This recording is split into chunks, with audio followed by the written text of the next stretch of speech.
This is our third review video on our unit Introduction to Mechanics.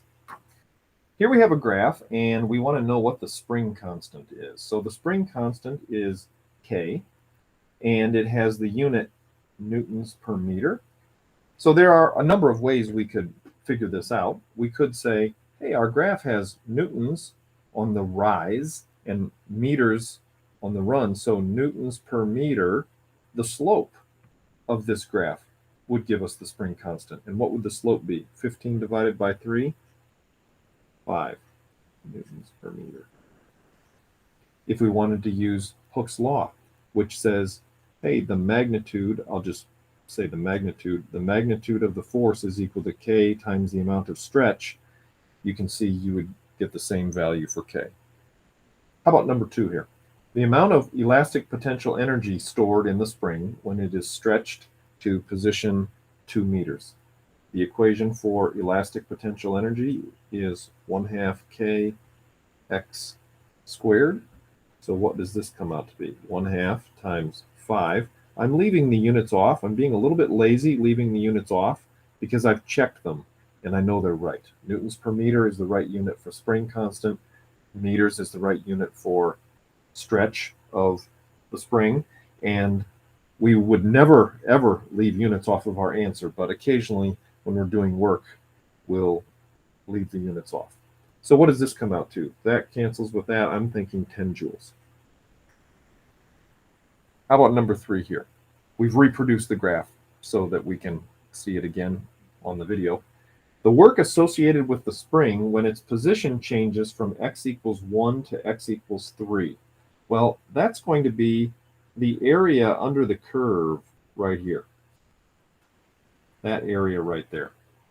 That's what we're looking for. Area between x equals 1 and x equals 3 meters.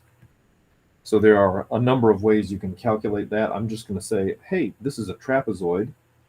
And we can say, oh, the area then, which is the work, is going to be 1/2 of that height plus that height multiplied by the width here. And the width is 2.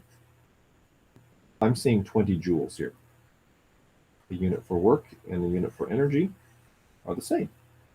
What about the work associated with the spring when its position changes from 3 meters to 0 meters? Well, now we have to find this entire area that we see here. And that entire area looks like a triangle to me. So the amount of work is going to be 1/2 times the width, which is 3, times the height, which is 15. So that looks like 45 cut in half, which is 22.5.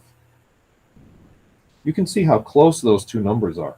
20 joules here and 22.5. And that's because you see the only difference is this little bit of the triangle that I haven't shaded in. That's the only difference. He only comes out to be 2.5 joules right there. Which property of the graph do the following correspond to? The part F1 answer, that was our spring constant. Well, that's the slope. And the parts F3 and F4 answers, that's area under the curve. Spring constant can be found from the slope of a graph like that, and the work can be found by the area under the graph. All right, now, in these other parts, we want to know, was work done on the spring or by the spring? In the case of this first one, we went from x equals 1 meter to x equals 3 meters. And in the case of this one, I'm just recopying this from the earlier picture, which you can't see on your screen right now. So here we stretched the spring. The spring was at 1 meter of length, and we stretched it to 3. We did work on the spring when we did that.